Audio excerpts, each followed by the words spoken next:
Hello friends, welcome to our channel. Chapter number 1 हम पढ़ रहे हैं product planning and pricing decision. अभी आज रहेगा हमारा लेक्चर नंबर 7 और आप सब कैसे हैं? अभी चलिए शुरू करते हैं इस चैप्टर को और लेक्चर नंबर 7 को। लेक्चर नंबर 7 में अभी हमें पढ़ना शुरू करना है प्राइसिंग के बारे में। अभी तक हमने प्रोडक्ट के बारे में पढ़ा, काफ़ी सारी चीज़ें वहाँ देख ली। अभी एक्सपोर्ट की प्राइस भी बहुत इम्पॉर्टेंट है। प्राइस जब भी हम डिटरमाइन करते हैं, प्राइस डिटरमाइन करना यानी प्राइस हम कैलकुलेट करेंगे कि हमें क्या प्राइस कस्टमर को चार्ज करनी है। वहाँ पे हमें काफ़ी सारी चीज़ों को ध्यान में रखना होगा, ठीक है। वही हमें देखना है इस सेशन में, pricing factors determining export price, ठीक है। कौन कौन से फैक्टर्स है जो हम ध्यान रखेंगे जब भी हम प्राइस डिसाइड करेंगे कि हमें कौन सा प्राइस चार्ज करना है, ठीक है। हम 100 रुपीज़ चार्ज करेंगे, 150, 120, क्या प्राइस पे हम हमारा प्रोडक्ट बेचेंगे। उसके लिए हम काफ़ी सारी चीज़ें देखेंगे कि मार्केट में डिमांड कैसी है, कंपटीशन कैसा है, ठीक है, हमारी कॉस्ट कैसी है, वगैरह वगैरह। अभी शुरू करते हैं। Now pricing of a product depend upon several factors. A marketer must consider certain factors before finalizing the prices. Okay, now the factors influencing pricing are broadly divided into two groups as shown below. अभी ये जो हम factors बोलते हैं कि हम cost को ध्यान में रखेंगे सबसे पहला तो, एंड हमें कितना प्रॉफिट अर्न करना है वो हम देखेंगे, कंपटीशन हम देखेंगे, डिमांड हम देखेंगे। तो ये सारे ही जो फैक्टर्स है दो तरह के होंगे। कुछ होंगे वो हमारे इंटरनल फैक्टर होंगे विद इन द फर्म, कुछ होंगे वो एक्सटर्नल होंगे, ठीक है। जो एक्सटर्नल फैक्टर यानी जिन्हें हम कंट्रोल नहीं कर सकते, वैसे factors. Factors affecting prices internal होंगे, एक्सटर्नल होंगे। इंटरनल में कौन कौन से होंगे? सबसे पहले कॉस्ट आएगा, objective of the firm, product कैसा है हमारा, इमेज ऑफ द फर्म, वगैरह वगैरह। आगे कंटिन्यू होगा, हम डिटेल में पढ़ेंगे। एक्सटर्नल की हम बात करें तो वहाँ पे कंपटीशन आने वाला है, डिमांड आएगी, कंज्यूमर्स कैसे हैं, कस्टमर्स कैसे हैं, चैनल ऑफ डिस्ट्रीब्यूशन कैसा है, किस तरीके से हम प्रोडक्ट पहुंचा रहे हैं ओवरसीज़ मार्केट में, एंड वहाँ पे भी और डिटेल में और पॉइंट्स आएंगे। अभी शुरू करते हैं फैक्टर्स के बारे में। सबसे पहला हम पढ़ेंगे इंटरनल फैक्टर्स, यानी कि ऐसी चीज़ें जो हमारे बिजनेस के अंदर की ही है, इंटरनल फैक्टर्स। सबसे पहला आता है कॉस्ट, ठीक है। कोई भी बिजनेसमैन हो यार, वो प्रोडक्ट जब भी बेच रहा है बना के, तो उसकी प्राइस डिसाइड करते टाइम वो पहले खुद की कॉस्ट ही देखेगा कि इस प्रोडक्ट को बनाने के पीछे मेरी कॉस्ट कितनी लग गई, ठीक है। फिर आगे की बात होगी। अभी जैसे मेरी कॉस्ट 100 रुपये लगी है, हम क्या सोचेंगे, 100 तो मुझे चाहिए ही चाहिए मिनिमम, ठीक है। उसके आगे की बात बाद में। ये बात आती है कॉस्ट की, कि कॉस्ट सबसे पहले देखी जाएगी। अभी ये कॉस्ट की हम बात करें कॉस्ट दो तरह की होगी, एक होगी फिक्स्ड एंड दूसरी वेरिएबल। फिक्स्ड कॉस्ट क्या हो जाएगी, जो हमें एवरी मंथ फिक्स्ड वो अमाउंट पे करना ही है। जैसे हम रेंट कह सकते हैं, वो फिक्स्ड एग्जाम्पल है, वो हमारा फिक्स्ड कॉस्ट है। जब वैसे काफ़ी सारे एक्सपेंसेस होंगे जो फिक्स्ड है, तुमको पे करने ही है। जैसे इंश्योरेंस तुम पे करते हो या लोन का इंस्टॉलमेंट है, वो भरना ही भरना है, कोई ऑप्शन नहीं है उसमें। दूसरी कॉस्ट होगी तुम्हारी वेरिएबल। वेरिएबल यानी तुम जो प्रोडक्शन कर रहे हो उसके हिसाब से वो चेंज होती जाएगी, ठीक है। उसमें हम कह सकते हैं कि लेबर कॉस्ट आ जाएगी, या फिर नहीं, लेबर कॉस्ट कुछ हद तक फिक्स हो जाएगी, वेरिएबल भी हो सकती है कभी कभी। नाउ नेक्स्ट इज, हम कहें कि वाटर चार्जेस हो सकते हैं या इलेक्ट्रिसिटी हो सकता है, तो वो सारी चीज़ें वेरिएबल है, वो चेंज होती रहती है। अभी ये दो तरह की कॉस्ट बेयर करता है मैन्युफैक्चरर या exporter. Now the exporter must consider cost while fixing the price in the overseas market. The cost can be broadly divided into two groups, ठीक है। अभी ये तो हमारी कॉस्ट है। अभी हम बात कर रहे हैं price, export price, final price जो हम कस्टमर को चार्ज करने वाले हैं। सो अभी क्या होना है, नॉर्मल सिनेरियो में जहाँ पे हमारा सेल्स अच्छा है, ठीक है, हम पहले से ही एक्सपोर्ट करते जा रहे हैं और हमारा सेल्स मार्केट में अच्छा है, तो हम क्या करेंगे, ये दोनों ही कॉस्ट हम कवर कर लेंगे वहाँ पे, उस तरीके से ही हम प्राइस चार्ज करेंगे फाइनल कस्टमर को। लेकिन कुछ केसेस में ऐसे भी हो सकता है कि मान लो एक्सपोर्टर नया है, ठीक है, बहुत टाइम से नहीं एक्सपोर्ट कर रहा है, सो वहाँ पे क्या होगा, एक्सपोर्टर ये दोनों ही कॉस्ट उस मार्केट में कवर करने जाएगा ओवरसीज़ मार्केट में, तो उसे ज़्यादा प्राइस लगाना पड़ेगा एंड हो सकता है कि फिर उसका सेल्स कम हो जाए, मार्केट में वो टिक ना पाए, ऐसे भी हो जाए। तो उस केस में एक्सपोर्टर क्या करेगा, ओवरसीज़ मार्केट में वो सिर्फ उसकी वेरिएबल कॉस्ट कवर करने की ही ट्राई करेगा, ठीक है। जैसे हम कहें कि 100 में से 60 रुपीज़ उसकी वेरिएबल कॉस्ट है, सो वो ट्राई करेगा कि वो 60 ही ओवरसीज़ मार्केट से कवर करे, बाकी का जो फिक्स कॉस्ट है 40 वो डोमेस्टिक मार्केट से कवर कर सकता है, ठीक है। सो इस तरीके से प्राइस कैलकुलेशन होगा कॉस्ट को ध्यान में रख के। Now the exporter may consider only variable cost when a small part of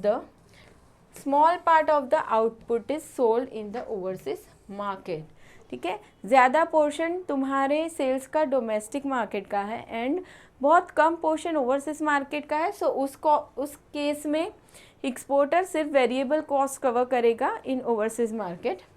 in such case exporter would recover all the fix cost from the domestic market. उसकी जो फिक्स कॉस्ट है, rent है, insurance वगैरह, वो domestic market से cover कर लेगा, वहाँ पे वो थोड़ा ज़्यादा प्राइस लगाएगा। Now, however, if an exporter sells major part of output in the overseas market, both the fixed and variable costs are considered while fixing the price in the overseas market. कोई ऐसा exporter है जो overseas market में ही ज़्यादा deal कर रहा है, 90% वहाँ पे ही वो सेल कर रहा है, 10% ही डोमेस्टिक में जा रहा है, सो वहाँ पे वो दोनों कॉस्ट ओवरसीज से ही कवर कर लेगा। सो ये बात हो गई कॉस्ट की। अभी नेक्स्ट पॉइंट हम देखेंगे क्रेडिट पॉलिसी। कॉस्ट को ध्यान में रख के हमने प्राइस सोच ली है, अभी हम हमारा क्रेडिट पॉलिसी देखते हैं कि मान लो हम हमारे कस्टमर्स को बहुत ज़्यादा क्रेडिट पीरियड दे रहे हैं, तो उस केस में हम क्या करेंगे, हम उनको बोलेंगे कि हम थोड़ा ज़्यादा प्राइस लेंगे आपसे, ठीक है। सो credit policy pricing may be influence by credit policy of the firm if an exporter provides longer credit, say 180 days, example दिया है उन लोगों ने, higher prices may be charged because there are more chances of bad debts in case of longer credit period। अभी overseas market में हम cell कर रहे हैं, डोमेस्टिक की बात नहीं चल रही है, सो ज़्यादा हम क्रेडिट पीरियड दे रहे हैं मान लो, और दो कंट्रीज़ के बीच में कुछ इश्यू हो गया समझ लो, ठीक है, कुछ पॉलिटिकल इश्यू हो गया या तो फिर कुछ और प्रॉब्लम हो गई इंपोर्टर के साथ और फिर वो पैसे नहीं देगा, तो ठीक है, ज़्यादा टाइम की हम बात करें, सो कुछ भी प्रॉब्लम हो सकती है, सो इसीलिए प्राइस ज़्यादा चार्ज किए जाते हैं क्योंकि वहाँ पे बैड डेट्स होने के चांसेस ज़्यादा है, हो सकता है हमारे पैसे ना मिले हमें। Now however when the credit period is shorter, say 30 days, the exporter may charge lower prices to generate more orders, ठीक है। तुम कम क्रेडिट पीरियड दे रहे हो कस्टमर को, एग्जाम्पल उन लोगों ने दिया है 30 डेज, सो फिर हम क्या करेंगे, कम प्राइस चार्ज करेंगे। उस केस में क्या होगा, हमारे प्रोडक्ट की डिमांड भी बढ़ेगी, ठीक है, डिमांड भी बढ़ जाएगी प्रोडक्ट की, ज़्यादा ऑर्डर्स आएंगे हमें। Now next is corporate image. हमारे कॉर्पोरेट की कैसी इमेज है उसके बेस पे हम प्राइस चार्ज करेंगे। सो ये एक नॉर्मल कॉन्सेप्ट है कि भाई हमारा बिजनेस की इमेज बहुत अच्छी है, बहुत ब्रांडेड प्रोडक्ट हम बेच रहे हैं, तो हम हायर प्राइस चार्ज कर सकते हैं, ठीक है। जैसे हम ऐसे कहें कि जैसे हम कार्स की बात करें, सो BMW है या फिर मर्सिडीज़ है, ये सारे लोग क्या कर सकते हैं, higher prices they can charge, क्योंकि उनके कॉर्पोरेट इमेज है ना, उनके प्रोडक्ट की इमेज है मार्केट में। So exporters enjoying a good image in the overseas market may charge higher prices as compared to those firms which do not enjoy reputation in the overseas market. Customers trust firms with good corporate image and therefore do not mind paying higher prices. काफ़ी सारे customers ऐसे हैं जो higher price देने को ready होते हैं. जैसे हम डेवलप कंट्रीज़ की बात करें सो वहाँ पे कस्टमर्स प्राइस सेंसिटिव नहीं होते. ठीक है, उनको प्राइस से ज़्यादा फ़र्क नहीं पड़ता, उनको प्रोडक्ट की क्वालिटी अच्छी होनी चाहिए. अगर क्वालिटी अच्छी है तो वो हाई प्राइस पे भी प्रोडक्ट को ख़रीद लेंगे.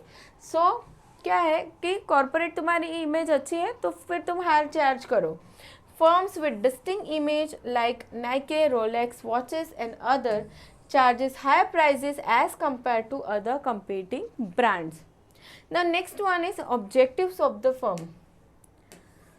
Objectives of the firm. अभी firm के objective क्या है, उसका क्या गोल है. ओवरसीज मार्केट में एक्सपोर्ट हो रहा है सो उसके पीछे क्या फर्म चाहता है. So exporters must consider the objective of the firm while fixing the prices. For instance, if the objective of the firm is to increase return on investment, it may charge a higher price. If the objective is to capture a large market share, a firm may charge a lower price. देखिए ये firm के attitude पर depend करता है. Firm ऐसा सोचता है, business ऐसा सोचता है, रिटर्न ऑन इन्वेस्टमेंट बढ़ाना है. ठीक है, जैसे हमने 60 लाख का इन्वेस्टमेंट किया हुआ है तो उस पर हम 10% रिटर्न ऑन इन्वेस्टमेंट कमाते थे, अभी हमें 15% कमाना है, उतना मिलना चाहिए. तो फिर उतना ऑन करने के लिए तुमको सेल्स के लिए एक्सपोर्ट प्राइस बढ़ाना होगा ना. तो उस केस में ज़्यादा प्राइस चार्ज किया जाएगा कस्टमर को. एंड अभी सेकेंड थिंग क्या है, ऑब्जेक्टिव क्या है, capture a large market share. हम ज़्यादा प्राइस चार्ज नहीं करना चाहते, ज़्यादा प्रॉफिट अभी नहीं कमाना है, हमें लार्ज मार्केट शेयर कवर कर लेना है. सो उस केस में क्या होगा, लोअर प्राइस चार्ज किया जाएगा कस्टमर से. सो ये ऑब्जेक्टिव ऑफ द फर्म हो गया. नेक्स्ट वन आता है प्रोडक्ट. प्रोडक्ट, तुम किस तरह का प्रोडक्ट बेच रहे हो, तुम्हारा प्रोडक्ट कैसा है. So the product plays an important role in fixing price ना. प्रोडक्ट जो मेन कस्टमर के पास जाने वाला है, कस्टमर उससे यूज़ करेगा, सो वो प्रोडक्ट के ऊपर ही सारी चीज़ें डिपेंड करती है. अभी तुम प्रोडक्ट अच्छी क्वालिटी का नहीं बना रहे और हाई प्राइस चार्ज करोगे तो कोई ख़रीदेगा ही नहीं. सो अभी यहाँ पे 3 चीज़ें आती है. देखिए, सबसे पहले if a product is of superior quality, a firm may either adopt a premium pricing strategy or high value pricing strategy. देखिए, सबसे पहला केस यहाँ पे क्या है, प्रीमियम प्राइसिंग का. दूसरा आता है high value pricing and third आएगा सुपर वैल्यू स्ट्रैटेजी. अभी प्रीमियम प्राइसिंग में क्या होगा, a firm would charge high price for high quality. Product की क्वालिटी कैसी है, हाई, एकदम हाई क्वालिटी है. ठीक है, सो premium pricing, high price charge करो प्रोडक्ट के लिए और कस्टमर पे भी करेंगे क्योंकि क्वालिटी अच्छी है. Next is in the case of high value pricing, a firm would charge moderate price for high quality. दूसरा आता है हाई वैल्यू प्राइसिंग सिस्टम, जहाँ पे क्या होगा, प्रोडक्ट अच्छी क्वालिटी का है, हाई क्वालिटी का ही है, लेकिन कस्टमर को हम कैसा चार्ज करेंगे, मॉडरेट. यानी कि हम जो प्राइस लगा रहे हैं बहुत ज़्यादा भी नहीं है, बहुत कम भी नहीं है. ठीक है, जैसे ही हम BMW की बात कर रहे हैं, प्रीमियम प्राइसिंग की अगर बात करें सो हायर प्राइस चार्ज कर रहे हैं हम क्योंकि प्रोडक्ट बहुत अच्छा है. दूसरा, इस केस में हम क्या करेंगे, प्रोडक्ट तो अच्छा ही है, हाई क्वालिटी का ही है, तो भी हम मॉडरेट प्राइसिंग कर रहे हैं. थर्ड केस क्या आने वाला है, there are also firms that adopt super value strategy with a high quality product. देखिए यहाँ पे भी हाई क्वालिटी की ही बात हो रही है, लेकिन प्राइस कैसी चार्ज की जाएगी, low price. As in the case of Parle G and other brands by Parle biscuit. ठीक है, क्या हो रहा है यहाँ पे, प्रोडक्ट तो अच्छा ही है ना, क्वालिटी में काफ़ी सालों से टिका हुआ है, लेकिन लो प्राइस ली जा रही है कस्टमर के पास से. सो ये बात हो गई प्रोडक्ट की. Now next one is promotional activities. Promotional activities, now what is promotional activities, हम हमारे प्रोडक्ट को प्रमोट कर रहे हैं, कुछ ऐसी एक्टिविटीज़ कर रहे हैं जिसके ज़रिए हम कस्टमर्स को कन्विंस करेंगे हमारा प्रोडक्ट लेने के लिए। सो अभी pricing is related to promotional activities. अभी कोई कंपनी ऐसी होती है जो उसके प्रोडक्ट के लिए काफ़ी सारे प्रमोशनल एक्टिविटीज़ करती है, कोई कंपनी ऐसी होती है जो नहीं करती है, ठीक है। उसका प्रोडक्ट उसकी क्वालिटी के बेस पे बिकता जाएगा, अच्छी क्वालिटी है तो बिकेगा ही। एंड कोई कंपनी ज़्यादा प्रमोशनल एक्सपेंस कर रही है। एग्जांपल अभी हम लेते कि चलो हम लॉरियल के प्रोडक्ट्स की बात करें, सो वो लोग अच्छे से एडवर्टीज़मेंट वगैरह कर रहे हैं, प्रमोशनल एक्टिविटीज़ ले रहे हैं। तो अभी क्या होगा, उन्हें उनके उस प्रमोशन का एक्सपेंस भी कवर अप करना है, सो वहाँ पे वो थोड़ा ज़्यादा प्राइस चार्ज करेंगे। एंड जो लोग प्रमोशनल एक्टिविटी ज़्यादा नहीं कर रहे हैं वो ज़्यादा नहीं चार्ज करेंगे। So if a firm undertake heavy advertising and sales promotion, then price planning must ensure that these promotional costs will be recovered, at least in long term. Now it is often observed that highly advertised or promoted brands command high price as compared to lower promoted brand. Yes, हम देखते हैं ना बहुत सारी जिसकी हम advertisement देखते हैं प्रोडक्ट के, जिसके प्रमोशन देखते हैं, उनके प्राइस भी नॉर्मली हाई ही होते हैं। Now next is product life cycle.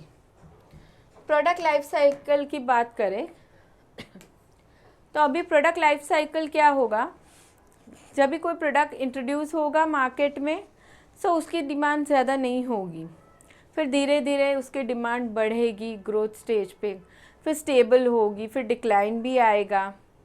सो अभी प्रोडक्ट लाइफ साइकिल की बात करें, so the stage of a product life cycle influences pricing, यानी प्रोडक्ट हमारा कौन से स्टेज पे है फ़िलहाल में, इंट्रोडक्शन स्टेज में है, ग्रोथ स्टेज में, उस हिसाब से भी प्राइसिंग किया जाएगा।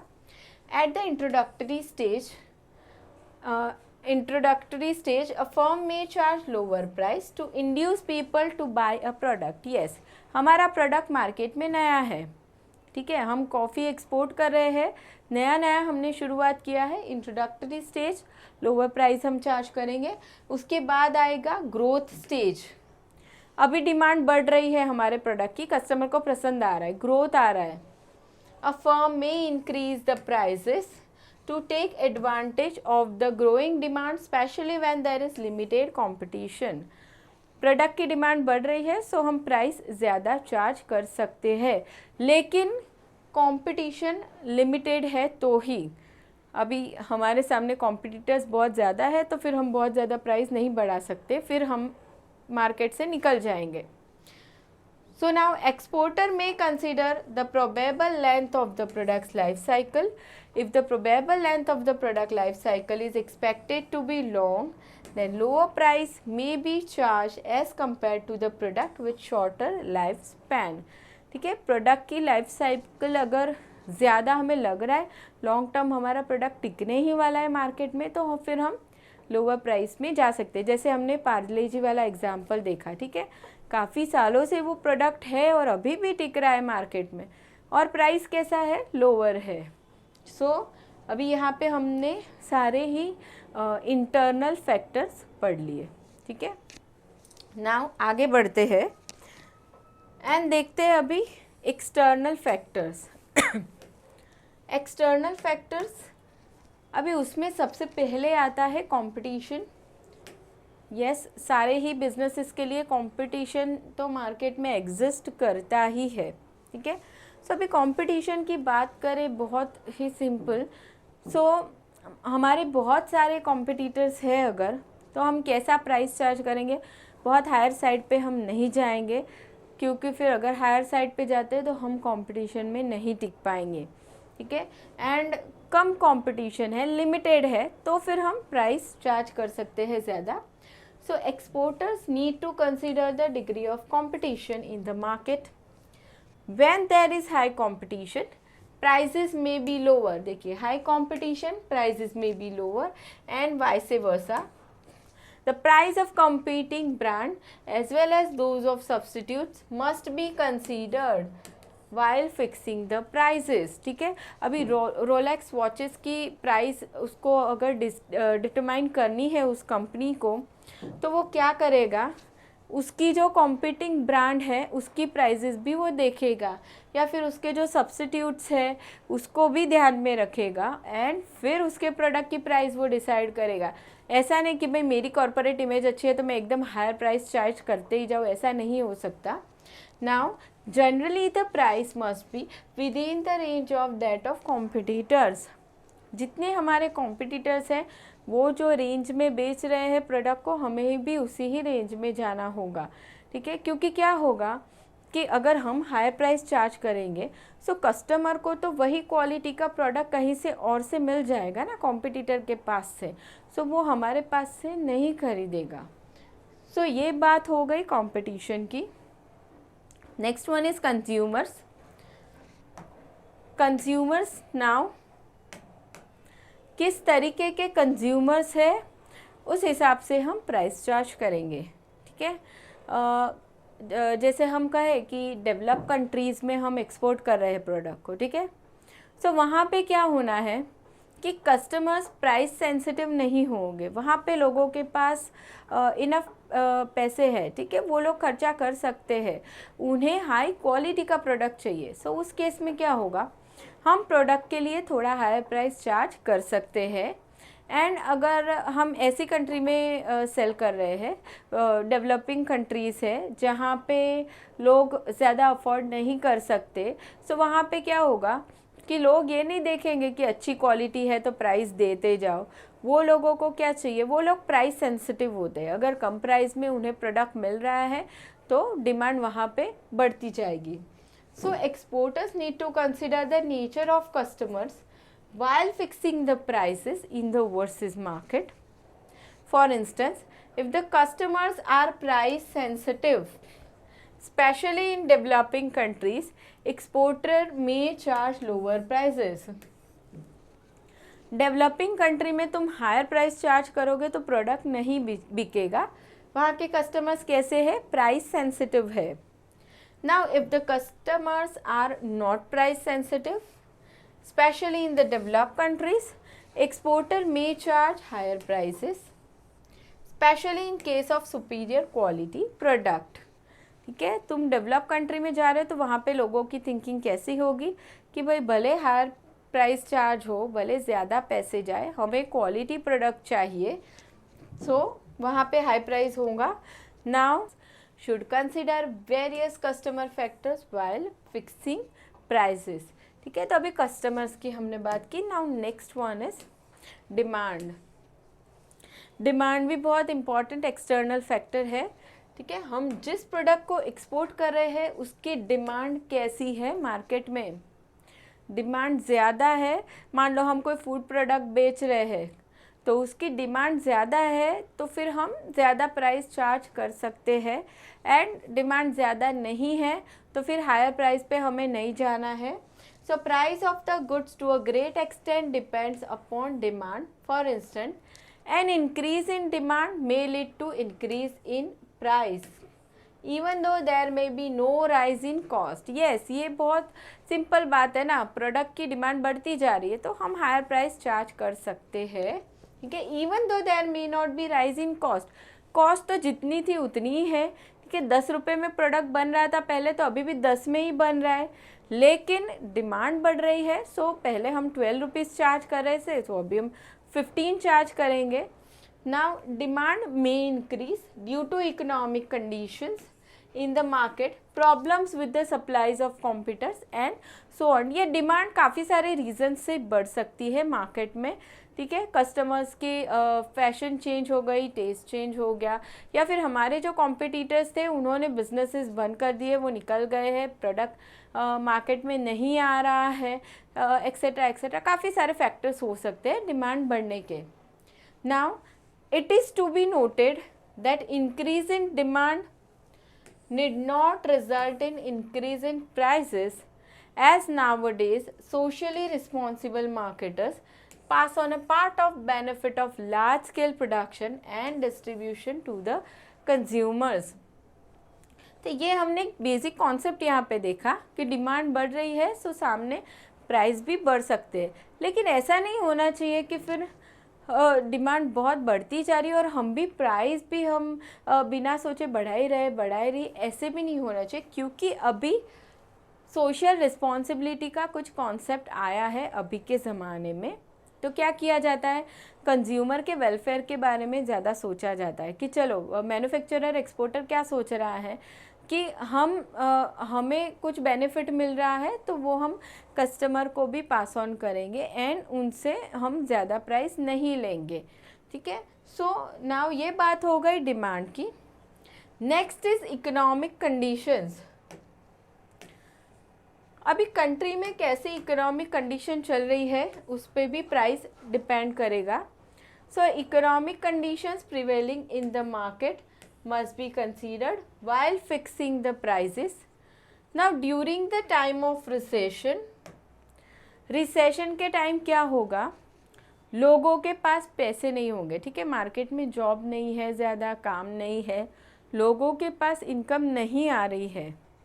सो उस केस में क्या होगा, अगर हम हमारे एक्सपोर्ट प्रोडक्ट की प्राइस हायर साइड पे रख रहे हैं सो कोई प्रोडक्ट नहीं खरीदेगा, ठीक है। एंड और उसका अपोजिट है, मार्केट में रिसेशन नहीं है, बूम पीरियड चल रहा है, सो उस टाइम क्या होना है कि लोगों के पास अच्छी इनकम है, ठीक है, वो लोग अफोर्ड कर सकते हैं high prices for high quality product, so उस समय हम हाई प्राइस चार्ज कर सकते हैं। So now during the time of recession when consumers have less money to spend, exporter may reduce the price to influence buying decision of the consumers. Recession के time हमें prices लो रखने हैं ताकि customer हमारा product खरीदे। However, during economic boom, exporters may charge a higher price. Now next is financial incentives. Financial incentives यानी benefits जो exporters को मिलते हैं, ठीक है, कौन देगा बेनिफिट, गवर्नमेंट देती है, एक्सपोर्टर्स को हेल्प करती है ताकि एक्सपोर्टर्स मोटिवेट होके एक्सपोर्ट कंट्री का एक्सपोर्ट को बढ़ाए। So the financial incentives offered by government influences pricing in the overseas market. अभी एक्सपोर्टर है, उसका प्रोडक्ट बना रहा है एंड सेल कर रहा है, सो वहाँ पे उसे कुछ बेनिफिट मिला, उसकी वजह से क्या हुआ, उसकी तो कॉस्ट कम हो गई प्रोडक्ट की। सो अभी क्या होगा, वो एक्सपोर्टर फाइनल कस्टमर को भी कम चार्ज करेगा, ठीक है, अभी उसका भी फ़ायदा हो गया, कस्टमर का भी फ़ायदा हो गया, उसे लोअर प्राइजेस में गुड्स मिल गया। सो क्या होगा, मार्केट में प्रोडक्ट की डिमांड बढ़ जाएगी। So exporters get a number of incentive such as, अभी इंसेंटिव्स कौन से हो गए, DBK यानी ड्यूटी ड्रॉबैक, ऑक्ट्रॉय रिफंड मिलेगा, वैट रिफंड मिलेगा, एक्साइज रिफंड मिलता है या एग्जाम्पशन कहेंगे। सो ये सारे बेनिफिट मिलते हैं एक्सपोर्टर को। The incentives are given by government to encourage exporters to quote lower price in the overseas market, ठीक है, गवर्नमेंट हेल्प कर रही है एक्सपोर्टर्स को ये बेनिफिट दे के ताकि वो फाइनल कस्टमर को कम चार्ज करे एंड मार्केट में उस प्रोडक्ट की डिमांड बढ़ जाए। Now next is channel intermediaries.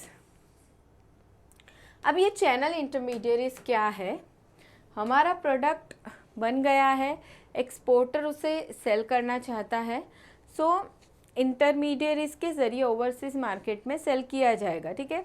अभी इंटरमीडियरीज एजेंट हो सकते हैं, रिटेलर, होलसेलर, ई कॉमर्स के ज़रिए प्रोडक्ट जा सकता है, काफ़ी सारे डिस्ट्रीब्यूशन चैनल होते हैं, ठीक है।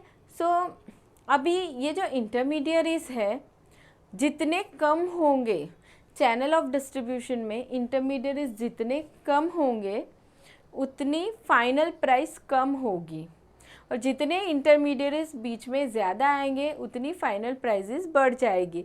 क्यों बढ़ जाएगी, क्योंकि जितने ज़्यादा इंटरमीडियरीज होंगे वो खुद का प्रॉफिट ऐड करते जाएंगे बीच में, ठीक है, इसके लिए प्राइस बढ़ जाएगी।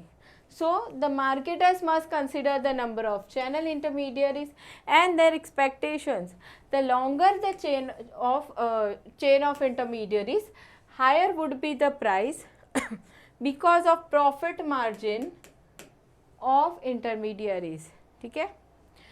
Now next is market opportunities. The marketer may consider market opportunities for growth. If the market promises long-term growth prospects, then the marketer may consider fixing lower prices. जो भी एक्सपोर्टर है, अभी जैसे हम कहें कोई एक्सपोर्टर है वो हैंडीक्राफ्ट प्रोडक्ट सेल कर रहा है, ठीक है, किसी ओवरसीज़ मार्केट में। अभी उस ओवरसीज़ मार्केट में उसने एक्सपोर्ट की शुरुआत की। अभी उसे ऐसे लगता है कि भाई इस मार्केट में तो प्रोडक्ट चल रहे हैं, बिक रहे हैं, लॉन्ग टर्म भी बिकेंगे क्योंकि वहाँ के कस्टमर को प्रोडक्ट्स पसंद है। सो वो क्या सोचेगा कि प्राइस हम ज़्यादा नहीं चार्ज करते, थोड़ा लोअर साइड पे ही रखेंगे, ठीक है। सो एंड अगर प्रोडक्ट वहाँ नहीं चलने वाला है तो क्या सोचेगा फिर एक्सपोर्टर कि हायर प्राइस चार्ज करके फटाफट से अभी रेवेन्यू अर्न कर लो, ठीक है। तो ये सारे एक्सटर्नल फैक्टर्स रहे। अभी ये हमने दो तरह के फैक्टर्स पढ़े, इंटरनल एंड एक्सटर्नल फैक्टर्स, जो ध्यान में रखे जाएंगे व्हाइल डिसाइडिंग एक्सपोर्ट प्राइजेस, ठीक है। अभी नेक्स्ट टॉपिक में हमें क्या पढ़ना है, नेक्स्ट टॉपिक में हम देखेंगे ऑब्जेक्टिव ऑफ एक्सपोर्ट प्राइसिंग। सो मिलते हैं वहाँ पे स्टूडेंट, तब तक के लिए थैंक यू सो मच।